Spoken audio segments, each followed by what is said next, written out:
doit commencer elle-même à le faire dès aujourd'hui.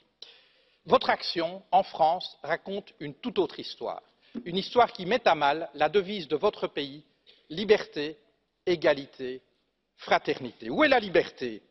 Lorsque vos citoyens peuvent être surveillés, assignés à résidence et perquisitionnés sur de simples soupçons de la police, une manière différente de vivre. Monsieur le Président, un livre vous dit philosophe. Il affirme qu'aucun de vos mots n'est le fruit du hasard. Voici quelques mois, vous avez parlé des gens qui réussissent et des gens qui ne sont rien. Vous n'avez pas dit des gens qui ne font rien ou des gens qui n'ont rien. Vous avez parlé des gens qui ne sont rien. Voyez-vous, pour nous, le projet européen consiste précisément à faire en sorte que plus jamais, en aucun endroit de ce continent, aucune femme, aucun homme ne puisse être considéré comme rien ou se penser comme rien. Car considérer des êtres humains comme rien, c'est permettre de leur faire subir n'importe quoi, et cela, nous ne l'accepterons jamais.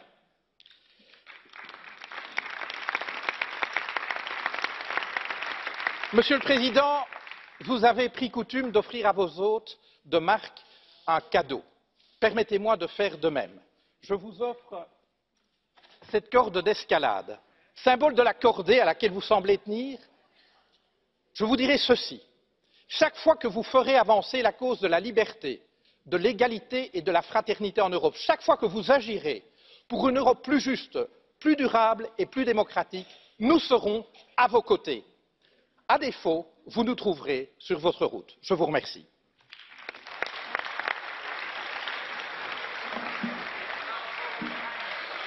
Précisément parce que, ici, je suis avec, en effet, la légitimité du peuple français, mais avec toute l'exigence de celui-ci, que je ne peux pas accepter les propos que vous avez tenus sur ce qui se passe dans mon pays. Le premier, pour vous dire qu'il y a une constitution dans mon pays qui n'a pas attendu pour intégrer les libertés fondamentales, une déclaration des droits de l'homme, un préambule de 46, et qui a intégré toutes ces valeurs. Et il y a un Conseil constitutionnel pour juger et savoir si les lois respectent la liberté, l'égalité et la fraternité. Les lois dont vous avez parlé, le Conseil constitutionnel, que ce soit par saisine des parlementaires ou par question préjudicielle pour la loi sécurité intérieure et lutte contre le terrorisme, les a jugées. Et donc vous pouvez tenir des propos d'estrade, ils peuvent vous aller, monsieur, parce que vous avez le confort de ce salon. Mais moi, je n'ai pas le confort de ce lieu.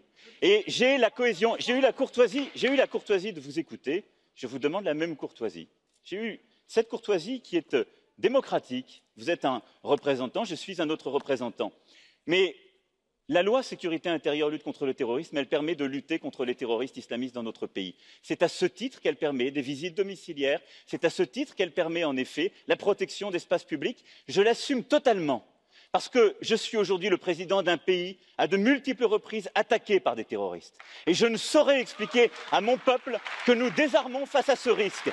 Parce que des gens comme vous se permettent de proférer des contre-vérités au nom des principes qui sont ceux ancrés dans notre République et défendus par le Conseil constitutionnel et que porte tout un Parlement. Et au nom du respect que j'ai pour la majorité au Parlement comme pour le Conseil, je ne peux vous laisser dire les bêtises, pardonnez-moi de ce terme, que vous avez ainsi proférées. De la même façon, vous avez évoqué le projet Notre-Dame-des-Landes et compte tenu du temps qui m'est imparti, je ne m'étendrai pas davantage. Nous avons pris des décisions courageuses et qui n'avaient jamais été prises depuis 20 ans pour arrêter un projet qui n'était pas conforme à nos objectifs. Mais les gens qui manifestaient contre ce projet, est-il légitime de les laisser manifester et attaquer les forces de l'ordre quand il n'y a plus d'origine à leurs manifestations? Les projets agricoles, y compris les plus innovants, sont toujours sur place, portés par des gens qui se conforment aux règles. Mais la liberté, l'égalité, la fraternité supposent aussi le respect de l'ordre républicain. Et on ne peut construire aucun projet si on ne respecte pas les règles de la République.